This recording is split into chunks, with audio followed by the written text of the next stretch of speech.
আসসালামু আলাইকুম ওয়া রাহমাতুল্লাহি ওয়া বারাকাতুহু। লাইলাতুল কদরের মোনাজাত আমাদের কাছে আসতে চলেছে যে 5টি গুরুত্বপূর্ণ রাত,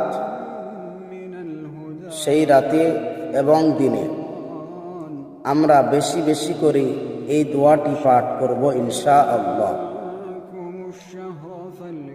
আম্মাজান আয়েশা রাদিয়াল্লাহু তাআলা আনহা নবীজিকে জিজ্ঞাসা করেন, ইয়া রাসূলুল্লাহ সাল্লাল্লাহু আলাইহি ওয়াসাল্লাম, যদি আমি জানতে পারি আজ লাইলাতুল কদরের রাত, তাহলে আমি কোন দোয়া পড়ব?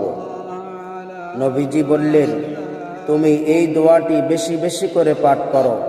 কোন দোয়া? আল্লাহুম্মা ইন্নাকা আফুউন তুহিব্বুল আফওয়া ফা'ফু আন্নি। হে আল্লাহ পাক, আপনি অত্যন্ত ক্ষমাশীল, আপনি ক্ষমা করতেই ভালোবাসেন, সুতরাং আপনি আমাকে ক্ষমা করে দিন।